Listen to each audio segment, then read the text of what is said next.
Hello, good afternoon, everyone. This is Naishad Gadani from the co-founder of Career Care Package. And today is our 115th episode. And today we are talking about how to network for a job and getting a job quickly, or how to build a tribe that supports your career objective. And who else can talk about this than Gary Williams? Some of you may have attended the Melbourne Fuck Up Nights also, and I've never been part of it, but KB has been saying that it's one of the greatest experience that she has of learning Amazing. of laughing at other people's failure. I think that sounds pretty Not fascinating on the just. outset. Anyway, but look, it's going to be a really great chat. It's more, I think a lot of people right now are feeling the heat of unemployment or reduced work hours. And what we want to do is to infuse another perspectives around networking and building that, network of people around you who supports your career objective. So before we bring Gary on, let's welcome Caroline Brown. Thanks, Naish. And yeah, fantastic to be here and really excited to have you on the show, Gary. Just because I guess, I was listening to your podcast, but also, looking at your LinkedIn profile, and I've been to many of the fuck up nights. And it just really struck me that like we're in really tough times, and it's time to think more unconventionally, I suppose, about how you might build a network or build a tribe and create a career out of that. And so, the concept of fuck up nights, apart from being a great event, really interested me because it's a great rallying point. It's a great way to bring a tribe together. And also by default, put yourself at the center of that. So thanks so much for joining us. Classic 2020. I was on mute.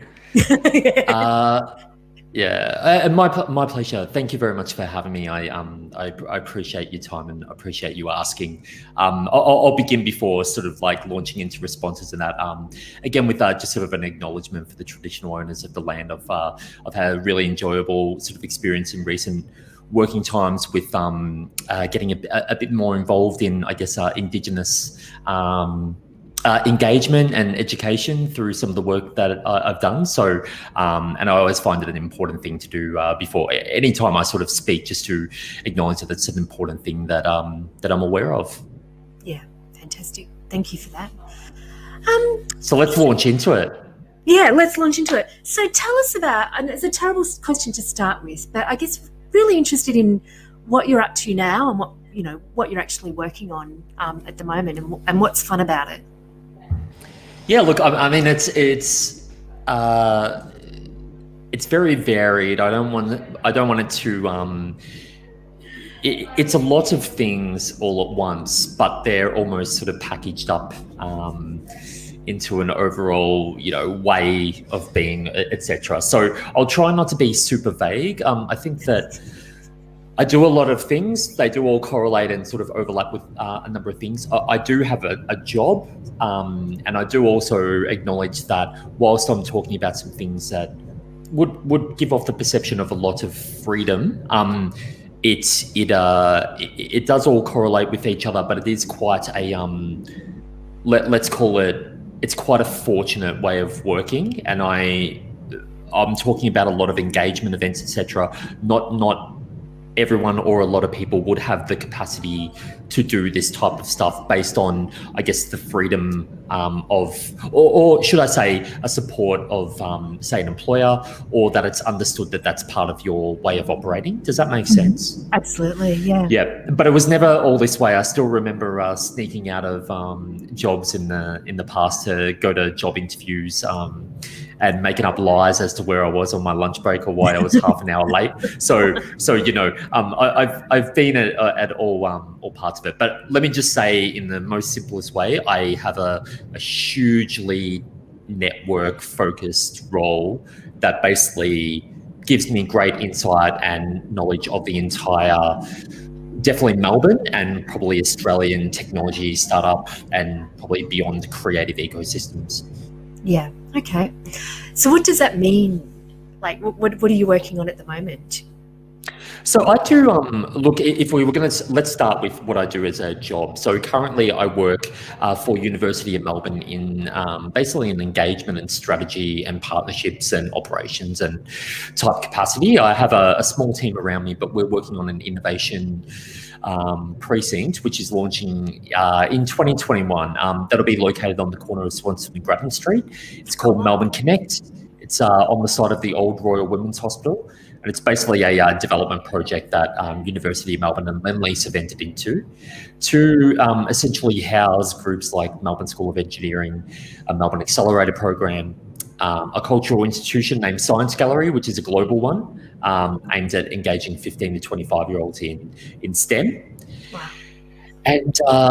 And look, it'll have a maker space, co-working space, it'll have massive event spaces and so on. So my work is on the I guess the strategy, but furthermore to that, I run a lot of engagement events. So I run a bunch of breakfast sessions last year dealing with different themes and topics relating to innovation. And this year I've run 3 different event streams online during lunchtime hours. So you can find them on the Melbourne Connect YouTube channel, but I've done them in 3 streams. One is Advancing, which focuses on industries. One is the Connected You, which emphasizes the relationship between humans and technology. And the third one is Understanding 2020, which is a collaboration with the Melbourne School of Psychological Sciences, a good way to have discussions with research-focused psychologists, basically. Wow. Sounds like the world's best job to me. So, I guess one of the things we really wanted to dig deep into is getting you to talk a bit about fuck up nights and the idea behind it, and how that came to be so successful. So maybe if you can, talk us through or talk our audience through what that's all about as a starting point. Yeah, absolutely. I mean, look, more than happy to. I will say, I will preface it with, I get a little joy and pleasure from, having that dropped in a meeting or a scenario, and inevitably someone's eyebrow raises and they, want to know more. And that was the case when we first launched it out. So it was definitely something very, very different. But look, I'll explain it very briefly on what it is, and then we can talk about any of the particulars relating to it. But basically, yes, it does contain fuck in the title. So, but I just want to preface that with this isn't sort of an excuse for me to sort of walk around, I guess speaking in a unbefitting manner, you know what I mean? But essentially, Fuck Up Nights is a global movement with about 200 chapters worldwide. They're fundamentally storytelling events where people gather together, and 3 to 4 people will get up on a stage and share their story about failure. Now, I keep saying we. It's myself and my partner in crime on it, Josh Lipscomb. We started this about 4 years ago, and this felt like an amazing opportunity to definitely lean into storytelling, which we were both passionate about, have some talks and discussions around, failure as a concept. But look, whilst we've had a large amount of laughs over time with some of the stories, just as importantly, it's brought about some more human stories relating to, resilience, anxiety, mental health concerns. We've definitely had the speakers touch upon depression, anxiety, even suicide, and much more. Relationship breakdowns, business relationship breakdowns, and I guess a journey of discovery about themselves. But we also run it in an entertaining way, a really warm way. So if you're looking online for any of the talks, you won't be able to find them because we just don't film them out of respect for the speakers. But we've taken that sort of concept and then traversed it across different themes and adhering to different elements. So we've run it as part of Melbourne International Film Festival, run it as part of Melbourne Design Week, Melbourne Knowledge Week, you name it. So we find these adaptable ways of doing it. We haven't done it this year in an online capacity, but yeah. And look, our meetup group for that is around about 4,000 people, I think. We've got like really healthy social media profiles that we only really engage with when we're running an event. So I think the word fuck definitely gets people interested, but people who attend the events leave usually with a really warm and very different experience.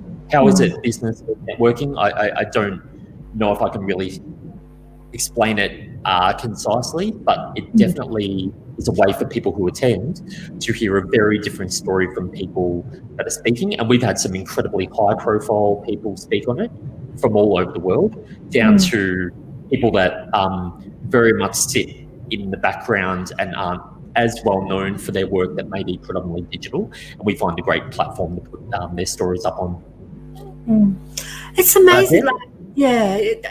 I just remember the first time it popped into my inbox, I went, oh, really, fucking the title, but I've got to have a look at this. But just really, hearing how open and vulnerable people were and completely open about experiences was a real eye-opener, I think. And it seemed to be as funny as it, couched in humour a lot of the time, just, hearing people drop the F-bomb about, in various different ways, but just a great leveller. And you could see that in the audience as well. So, yeah. Look, and on that point, and sorry to cut you off, I'll just say there's a funny thing about it. I mean, we've been called out for crassness, etc. I mean, I promoted openly across LinkedIn. I was doing this before my current job and before the current job before that, and so I sort of carry it with me as Josh does, as an inherent part of it. Again, that's not something everyone could easily do, and we just managed to deliver it at the right time, where we were both sort of moving on that stage in our careers. But we both had a real want to definitely hone in on human factors and storytelling, and we look, all I'll say on that part is that there's something about breaking down the air of pretension. So our speakers have been a lot more comfortable and definitely willing to share much more openly on the stories. So we haven't had a lot of stories that you would call a blatant sales pitch or plug. And then also one important factor is that Josh and I, we don't parlay these massive attendances, and 400 people have been turning up to some of these events. Like, we've always had them free. We've had some great supporters and partners giving us space and beer and drinks, etc., to help keep the audience liquid up. But it's also not a boozy party atmosphere. Like, we're very socially conscious. We try to whilst not offer any mental health advice, etc., we do acknowledge that we're having these discussions that wouldn't normally happen. And I've gone on a ramble, but I'm basically saying that at the pretension has been stripped away, so our speakers share much more willingly and openly. And Josh and I approach it by being very warm and open people who don't transition these audiences into a sales funnel. What do you think's been, in terms of getting it going in Melbourne, what's been critical? What's been behind the success, do you think? Or what, for you, what's made it really successful? We just left on momentum, and thanks for asking the question. It's it gives me a good opportunity to explain again the fortunate circumstances that allowed us to build it and scale it, that not everyone would have access to. When this began, I was working at General Assembly in looking after partnerships, so basically running a lot of events, helping with marketing, social media marketing, etc. Josh was running Inspire 9, Melbourne's original community-led co-working space in Richmond, that I ended up going to work for a little while later as well. So we had access to a space that could fit 400 people that we could freely access. We had promotional channels at our fingertips, and we were both, experimenting with, LinkedIn marketing and, building our profiles in the process. We both, I think, had a want to, rather than pay someone to teach us to be better public speakers or interviewers, just to find something to experiment in being able to do it. We both wanted to own something ourselves, and we had the freedom from our employers to do that. Like, this was just merely a side thing. It had no commercial entity attached to it because we weren't charging for it. and we just got a bit of support as we went. So we had all those things playing into our favor.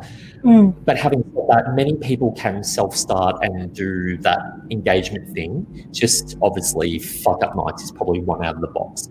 It's a little notorious. It quickly gained momentum. We deliberately tried some things that were almost completely at odds with what everyone else was doing in Melbourne. And yeah, we wanted to be different, but also we just saw these little gaps, and we were just willing to experiment. That's the main thing. So a few of those factors would be, we wanted to hone in on storytelling, which just wasn't happening that much apart from groups like The Moth and Petra Kuchar and a couple of others that were dipping their toes in it. And Creative Mornings was probably the best example. Also, to that point, we ran it on a Friday night to start because no one was running any meetups on Friday nights. They were only doing Tuesday, Wednesday, Thursday predominantly.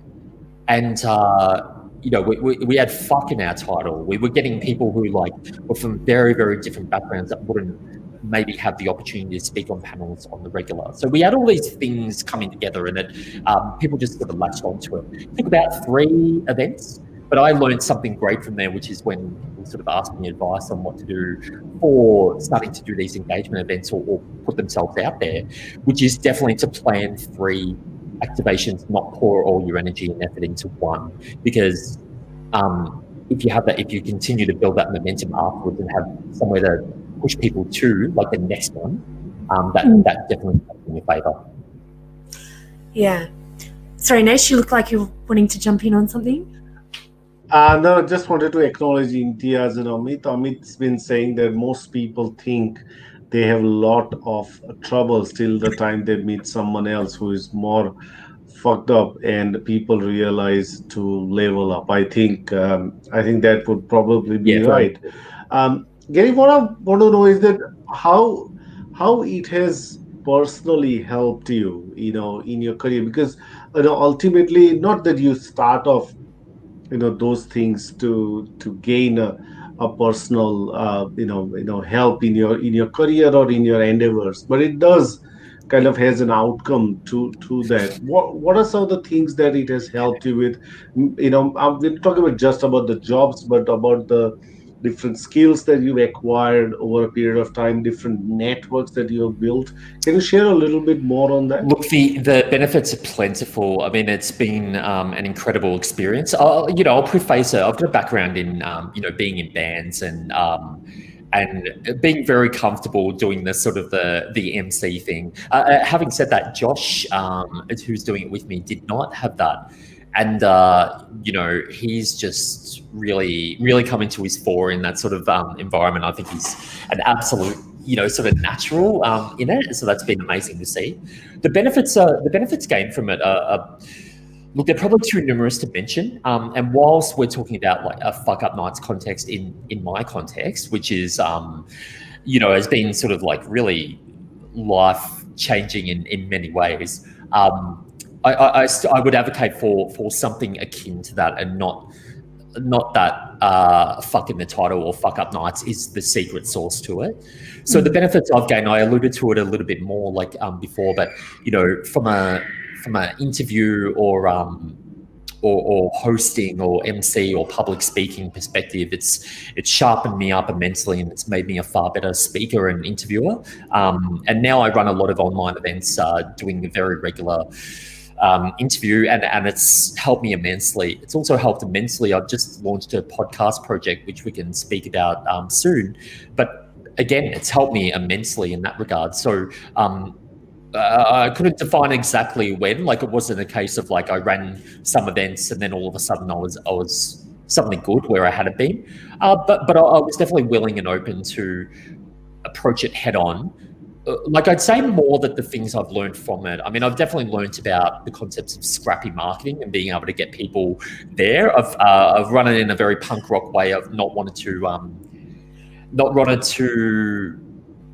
I mean, apart from the fact that we can't boost ads on Facebook for it, so that's out of our control.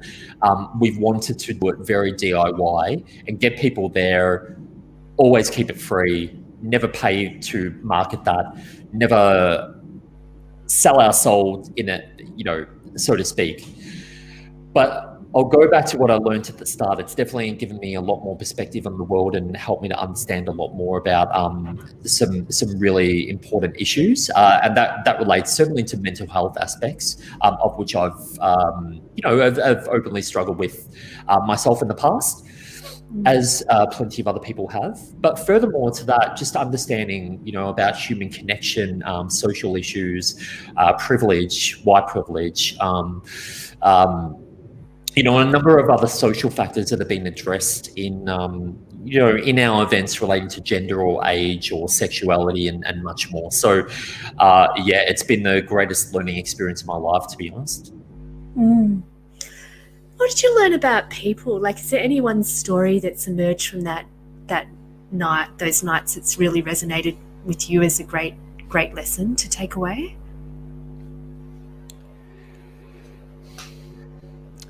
Many. They've been incredible, and we've had some have followed a very straight down the line path. Like, here's a thing that happened, and here's all the things that I learned along the way. Others have been conceptual and just sort of almost rambled it out. We've had people crying on stage. We've had people crying, and then I've cried while they've been on stage, Yeah. So some of it has been special experiences, and the thing that most of the speakers would relay like en masse would be that it's not too often that you get asked to be on an event in this capacity and then think back on your life in totality and sort of trace all the steps as you've gone. So that's been one really sort of special side effect of it. But if I had to say, like, I still think about the first event where one of our speakers, Raoul Zones, spoke. And look, this probably broke down or made me think a little bit about the concept of failure and what we were going to do with the event series, and also find a nice parallel to it with myself. Raoul runs something called Disruptive Business Network, and he runs some really fantastic engagement stuff, such as events, and even launched a podcast recently called On Meaningful Work. Now, Raoul was speaking about his concept or context of failure, and his one was much less on particular circumstances that happened, and much more on, I guess, some elements of failure that he saw in himself. And he was talking about that he pursued a career intending to get to sort of a six-figure salary range, and he wanted to follow people that I think, if I remember it right, it was in investment banking, because people that he was involved with were doing investment banking, and he wanted to go down the sort of get rich quick sort of path, etc. And he just basically expressed really openly, to a room full of strangers, that he set on that path and he was inherently happy. And once he started to make some changes in his life and start to pursue, a bit more of a career with some meaning sitting behind it, that he found some of that happiness. I'd struggled a lot with, my career in my 20s and felt on a sort of a listless path, even when working in what you might categorize as a good career path. Like, as in, it made sense. Like, this was the path you worked up towards. But when I found myself in the startup and technology ecosystem, running these fuck-up nights events, doing these engagements, leaning on, my core skill sets of some combination of relationships and business development and partnerships and running events and emceeing and interviewing and being a little bit weird, then I started to actually, really find my place. So that's a long-winded way of saying it was probably in that moment with Raoul's talk that I felt less alone in some of the elements that I'd also had a similar experience with. Did I adequately summarize it? Yeah, yeah, of course you did. Yeah, no, it's just, it's I have a funny. tendency to talk. Sorry? I have a tendency to talk, Oh, no, that's all good.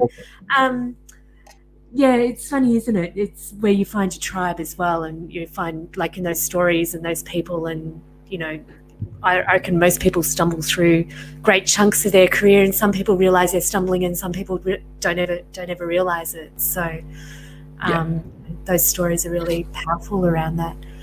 I'll just say one thing, and this may be an easy way to summarise. I think or talk quite openly about the fact that say, being in a band or for anyone else, a creative pursuit, has actually taught me a lot more than I realised at the time about how I'm forging my career. I think I've pondered this a lot over the years, what all this means and where I'm satisfied, etc. And for me, I think it's just this constant accumulation of incredible experiences. So, I'm never quite satisfied. I've done these amazing experiences and met incredible people, etc. But it's almost like I finish these events or engagement activities, and then I'm just on to the next thing because I just sort of crave bringing that experience back into my life again. So I'm very satisfied with what has eventuated, and I love these feelings and memories that I'm creating.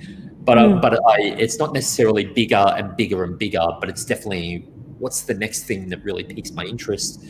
What would I love to next explore? Those are the types of things I sort of ponder, and maybe I can answer Lahiri's question soon as well. So what Lahiri's saying, do you think about creating specialised meetups further on, particular topics that people found interesting and solutions to their problems? So I guess it's what's on the cards and what's emerging. Yeah, well, thanks. I almost asked the question myself, didn't I? Lahiri, to answer your question about specialised stuff, yep. Within General Assembly, if you're aware of it, they run a massive amount of sort of free events and engagement stuff. So I did a lot of that over time, and I continue to do it. I've run events with, like some of my favourite musicians and actors, etc. And some people are, they're from overseas. So I've had some like real amazing experiences. So if I was going to make this useful in how I communicate to you all, sometimes I'll create, and we're talking about events or things here, but I can also lean into the podcast discussion soon as well.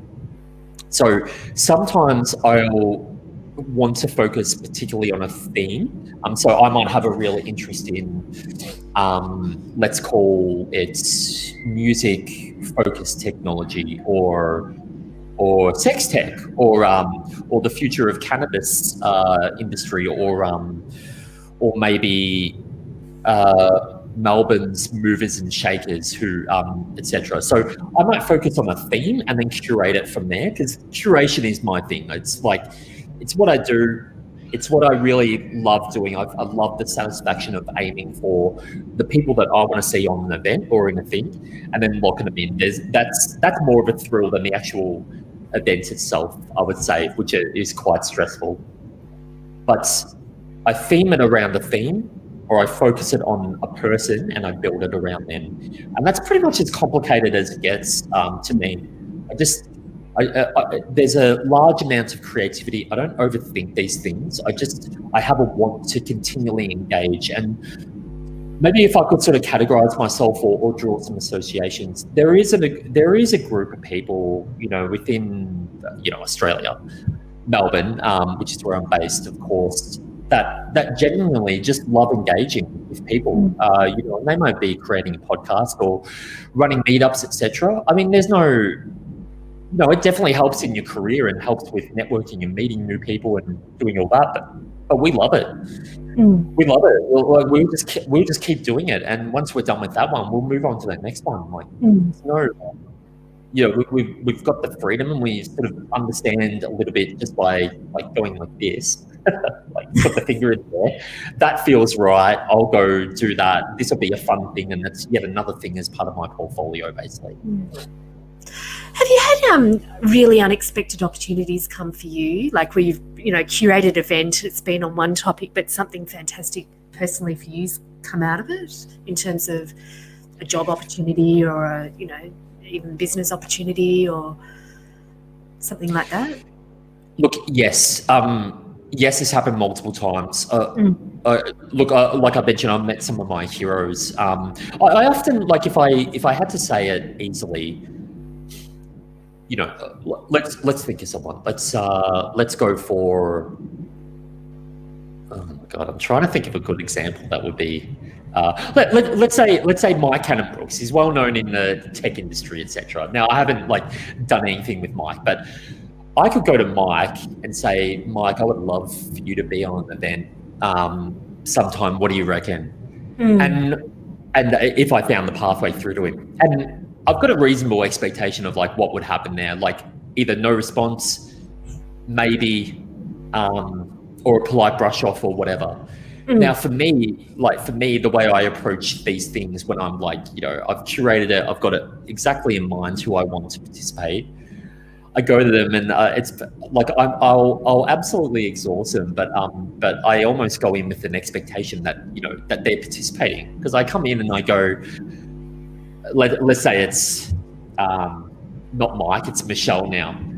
Hi Michelle, I'm running this event. It's on tech advances in the last 5 years. It's on this date at this time. I've got this speaker who I've invited, and this is happening. These are the conversations that we're going to touch upon. I'm going to moderate it, and these are some of the questions I'm going to ask. And I see benefit for you arising in this way, this way, this way. Would you be keen to be on? By the way, here's the artwork. And that's it. That is literally how I approach the ask. I think within Australia in particular, there's just such an earnest approach sometimes, and I think that possibly we could take some inspiration from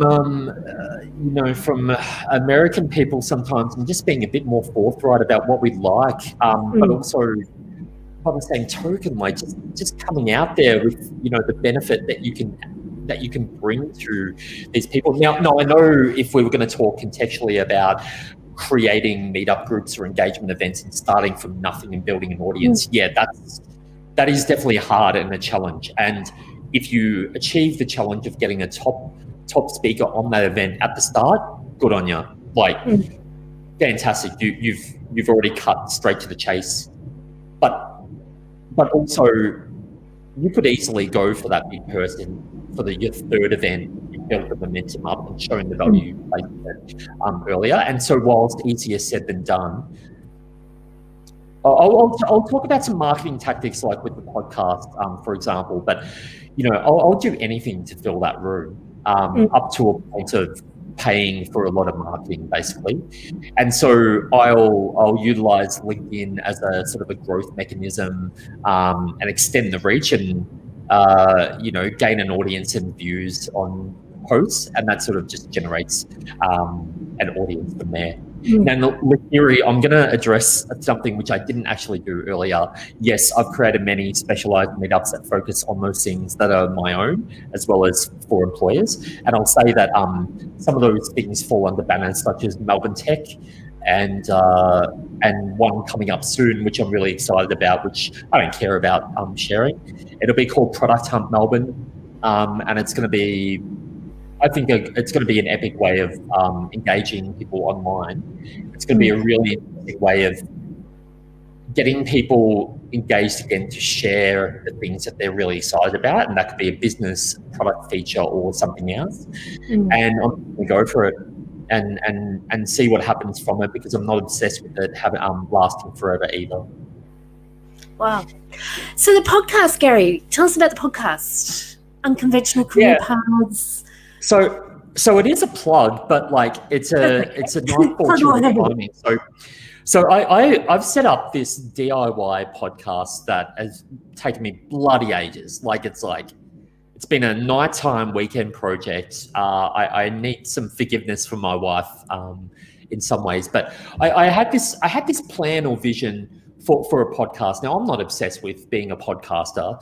I just thought, again, there's some people that I would love to interview and get to know a bit more. And by the same token, I feel like some people would really love these stories. Now, some of the stories I already knew, and some of them I extracted out over the course of the interview, much like exactly what's happening right now. Now, the podcast, I really wanted it to immediately capture people's attention. And so I had a particular title in mind. I'll say that, when I run these engagement events, etc., there's a loose indie company sitting behind that, which is sort of a banner that I sort of deliver a lot of things from. So this is called Olds, or Olds Projects, and my streams are sort of acronyms of Olds. So the podcast ALTS, the podcast is called A Lot to Say. And then I've got a great opportunity to share out things that I believe in, or that curation aspect, and I call that A Lot to Share. And I've got some other things, some showcase pieces, and that's called A Lot to Show. And then I've got some ideas for some products in the future that I would love to put out there, with an emphasis on, I guess, human connection, sustainability, technology, etc. And that'll be called A Lot to Sell. And so this isn't meant to be my sort of life's work or the thing that I do full time, but it is definitely something that I find easy, just to be like, okay, I've got Olds, and I run Fuck Up Nights and Melbourne Tech, and I run Product Hunt, and I participate in Pause Fest, and I now run this podcast, A Lot to Say, and I do all this other stuff where I've met someone, they're really interesting, whether they sort of fit in this little ecosystem I've created. And that's as complicated as it is, basically. It's just a curation tool. Now, A Lot to Say, I launched it out. I didn't want to go small, so I put together 14 episodes, and I've released them over the course of a fortnight. I released 2 so we started from last week. Released 2 on Monday, 2 on Tuesday, 1 on Wednesday, Thursday, Friday, and then I repeated that again this week. Over months and months, I sort of created all the assets, all the artwork, all the recorded them in nights and weekends and so on, edited them myself, cut it all together. I have music from my band, which I use, but you could easily just source that online.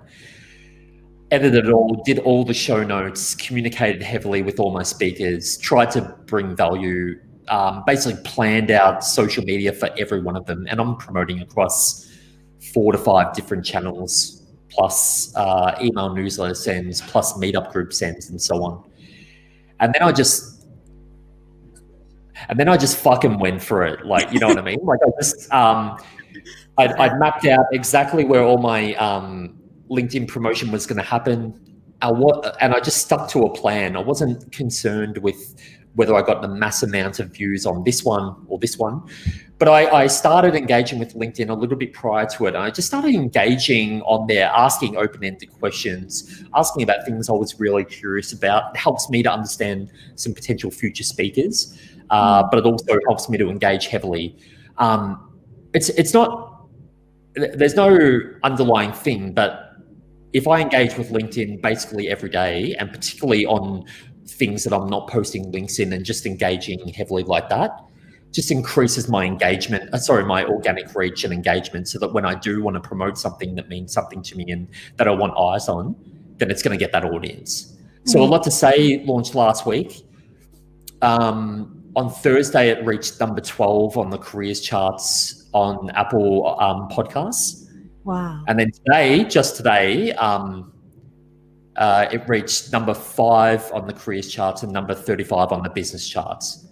And that's it. That's all I didn't need number 1 or anything like that. I'm not aiming for the sky. I'm not aiming to become a podcaster.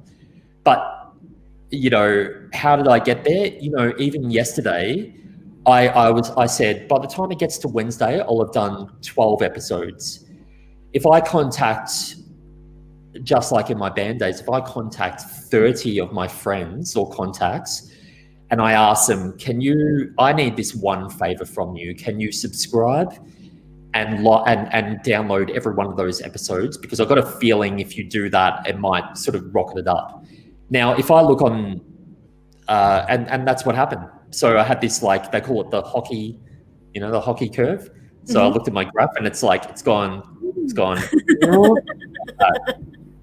And so now if you go into Apple Podcasts and look in the business section and you look at, what's hot, that podcast is sitting there on that front page.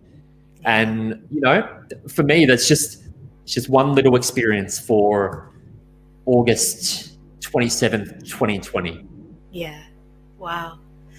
But I now that I've done that, it's now I'll just carry on like a normal podcast. So this isn't the pinnacle for me. Oh, sorry, this isn't the start of something. This is just now when I go to people, I'll be like, oh yeah, we had a cool experience one time. We got to top 5 on careers and beat out, some other pretty high, very, very high profile, I should say, podcasts. Yeah. So yeah, so I there's plenty of, proper digital marketing tactics that you can do, but I've done really scrappy DIY marketing tactics with it intentionally. Why the scrappy DIY? Why not sort of give it the big band approach and that type of thing? Because you mentioned that in a few places with things that you've done. Is that just because you like doing it that way, or is there some master plan behind it? No, I do. I like it. I enjoy it because it's more of a challenge to me. So, by the same token, let me be clear. I also do your normal recognized digital marketing, like elements of paid ads, email sends, correlating social media, the good vibes, the organic reach, the, Facebook pixels and so on. Done it all, but like I take this as a personal challenge. That I'll say it this way. So if I'm running an event and it's a free event, the room can fit 200 people. So I aim for 400 registrations because 50% will attend every single time. Now I may through my channels easily get those 200, but I don't see any problem in just consistently tweeting it out, Facebook on different channels and avenues, because to me, like, people might not be able to attend. And if they just know that that's happening, then that's cool enough to me as well. Fantastic. Is that an answer? Yeah, absolutely. No, I'm sorry. I have to get you on again and repeat it all. So. Look, I think also, look, I do it in this way. I would hope that there's certain people out there that would like to also gather an audience, potentially gather a community, if it was truly a community, around something that they're doing. And I just simply want to show that I do it a bit this way, and that if you commit to it and you sort of are consistent with your engagement, you will gather people. And I think that that really struck home for me. I think it's Kevin Kelly with 1,000 True Fans. Let me just actually look that up. Let's see.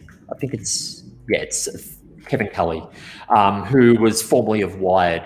Now, Kevin basically said, like if you had 1,000 true fans who believe in what you do, paying a certain amount of money, well, then you're going to generate a consistent amount of people following what you do.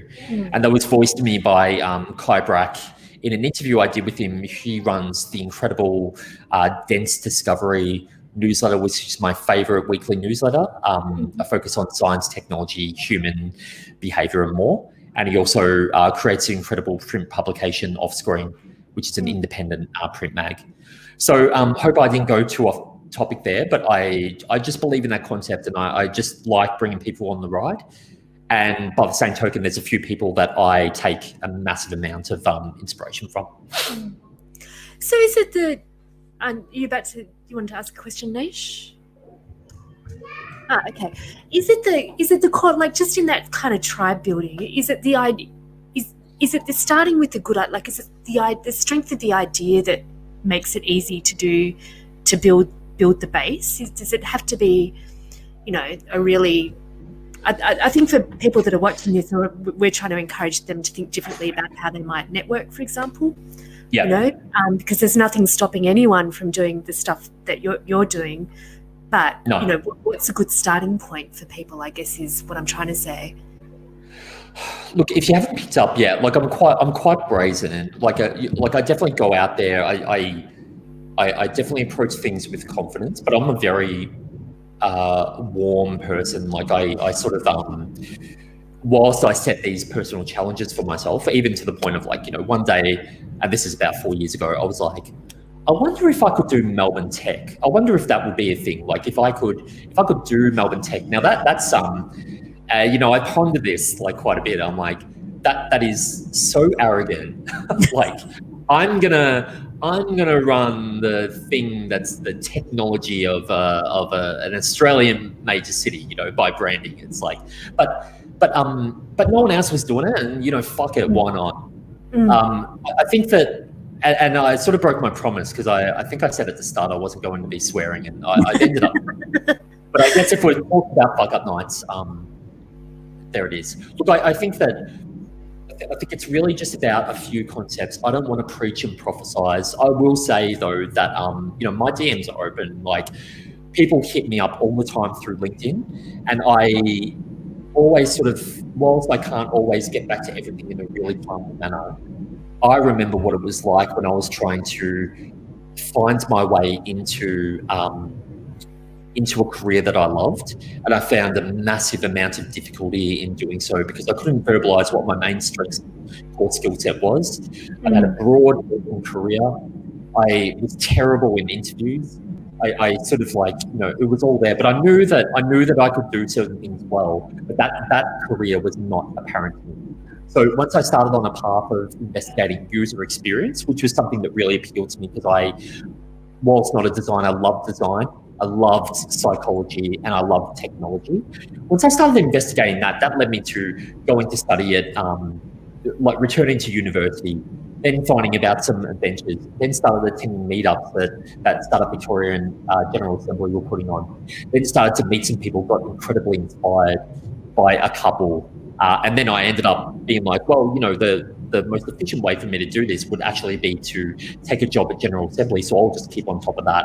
And when one comes up, I'll go for it. And I did that partnerships role. And look, when I got into that interview, I was like, this has never worked out before. So I'm just going to go the complete opposite of everything I've done.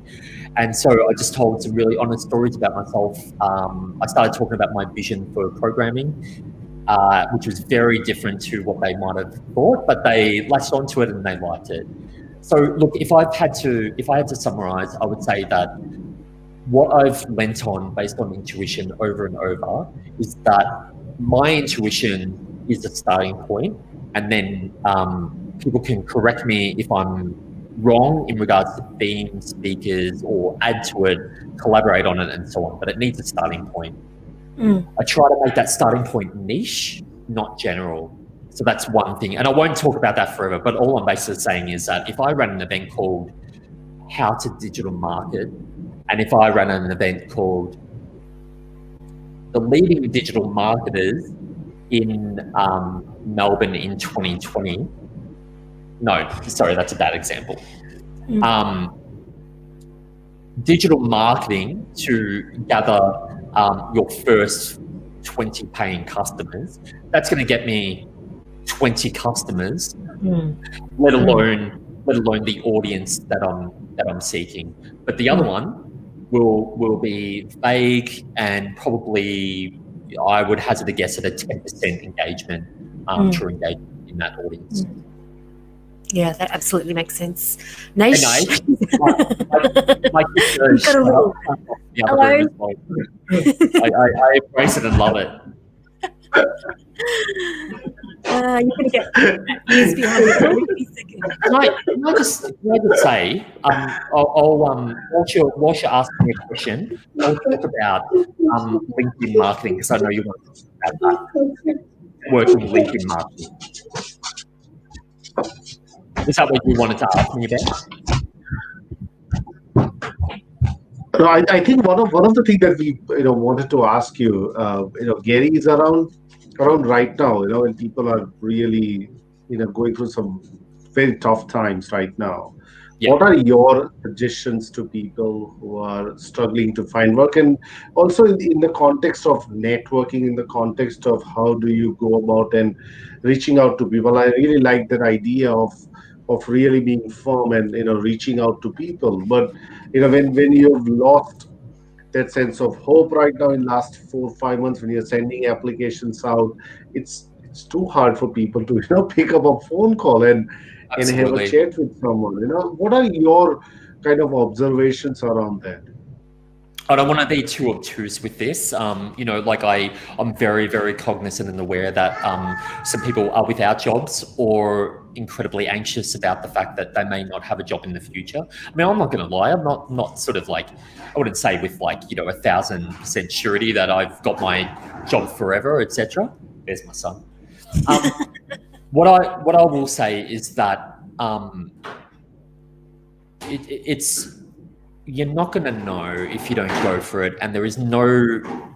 I think that let me say a parallel with it. I mentioned a bit before about an earnestness that we carry with us in Australian culture. Now, I have a highly networked role. I also obviously do a very public thing, so I promote like crazy. I'm on stages. I have content as well. Like that's a quite a fortunate thing to have. Like I've got this podcasting. I've got pictures of me on stages interviewing people. It's visual. It's engaging on LinkedIn in particular, and that certainly aids the personal branding mission. But where was I going with that? I'm very conscious of the fact that you need to be sort of like out there, and in regards to that earnestness, I would have very regular inbox messages from people that say this, and this is verbatim. Hi, Gary, how are you? We met ages ago, or hi, saw you on this thing, or hi, great to add you to my network. I would love to have a chat about how we can collaborate. Now, I don't know what to do with that, to be honest, if I'm going to be incredibly blunt. That's not me at all saying that I am not receptive to that, but I don't know what to do with that, because if you've contacted me with that, then you're leaving the ball in my court, and you're only going to be disappointed because I can't give you back what you're seeking. But if you said to me, I would love to, honestly, if you said to me, I'm struggling at the moment. I have no idea how to find a role in the startup ecosystem, and I used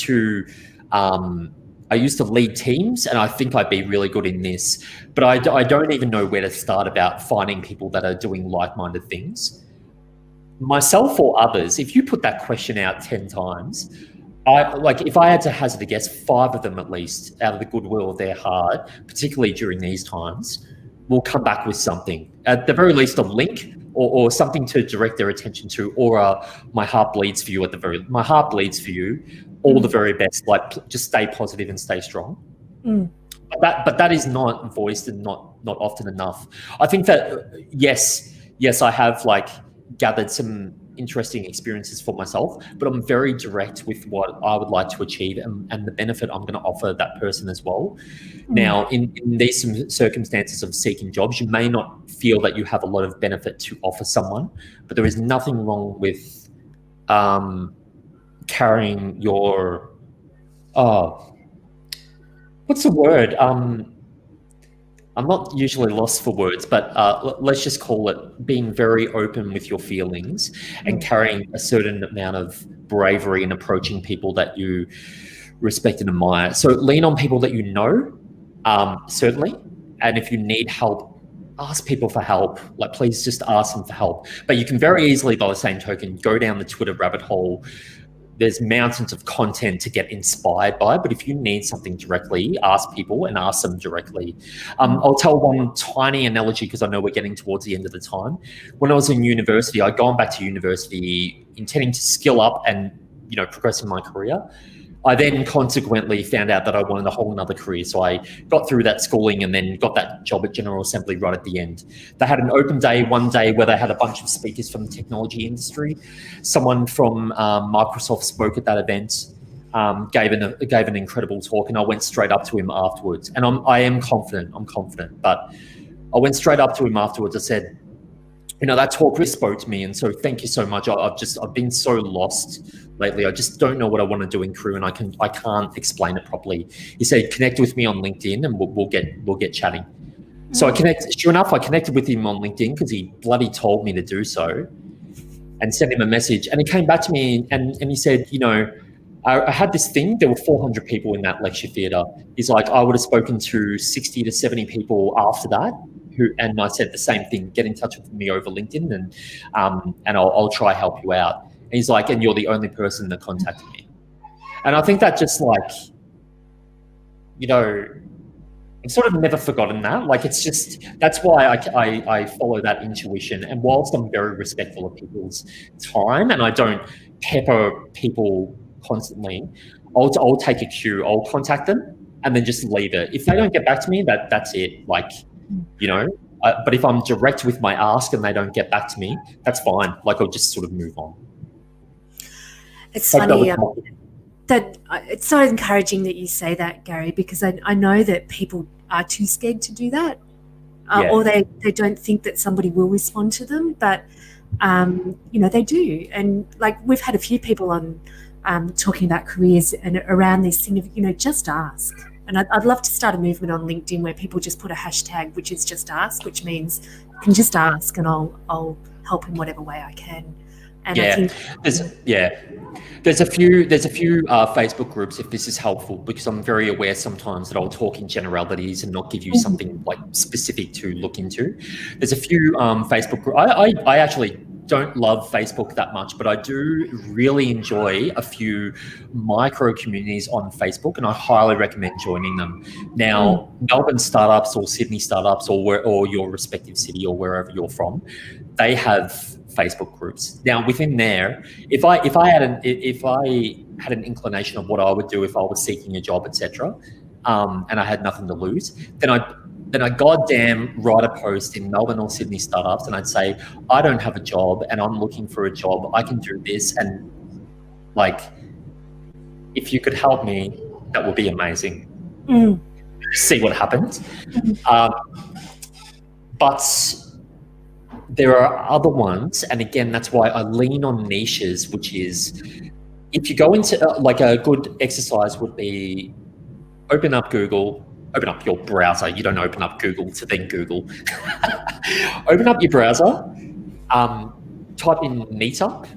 Then after that, type in your interests and just start type in your city, Meetup, and then your interests, the things that you're most passionate about.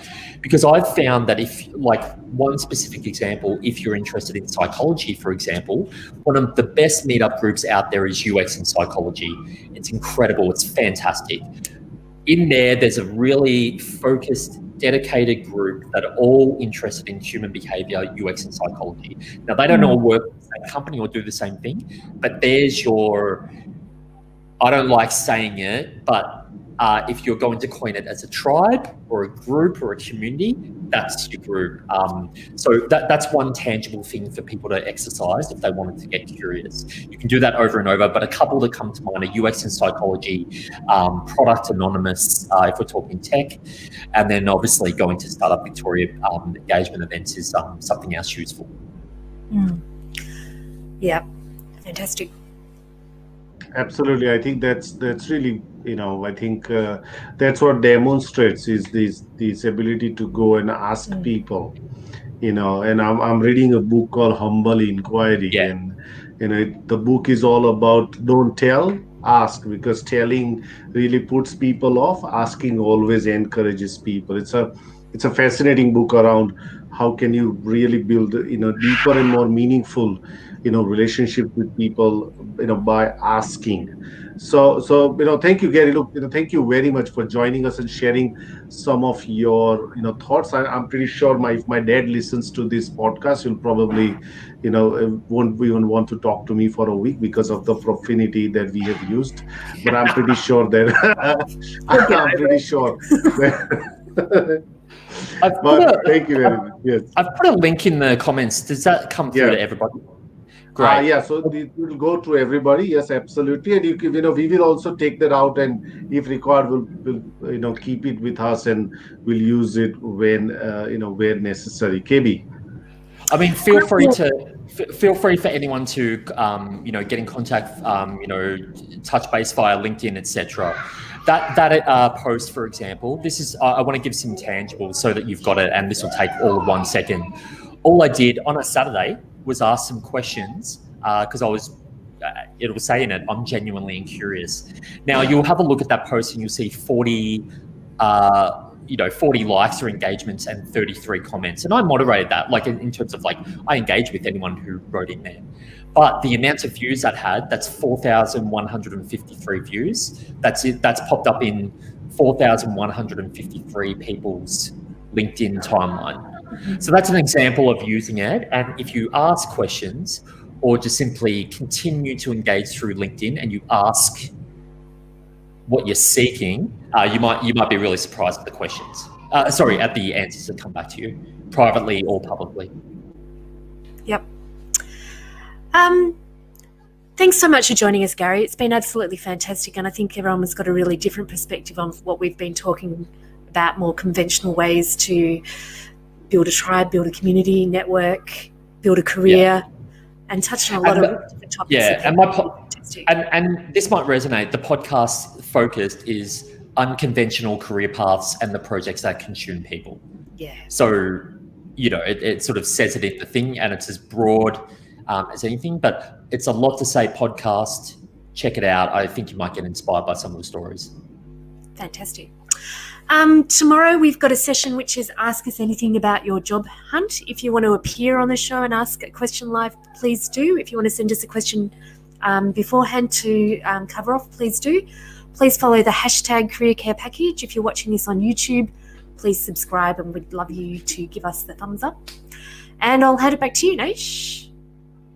Thank you very much, Gary. And yes, tomorrow we will do this again, but tomorrow will be your LinkedIn Live. So you can ask us all the questions about job hunt, interviews, social media, LinkedIn. And we've also received a resume that the person agreed to, for us to critique the resume, as well. If you want us to do that, also send in your resume by tonight so that we've got enough time to go over that and really give you some pointed, advice. So until we see you tomorrow, if you're in Melbourne, Victoria, please don't forget to put your mask on. If you are anywhere else, just look after your family and your loved ones, and we will see you again. Bye, everyone. Bye, everyone. Thanks, Bye, Gary. everyone.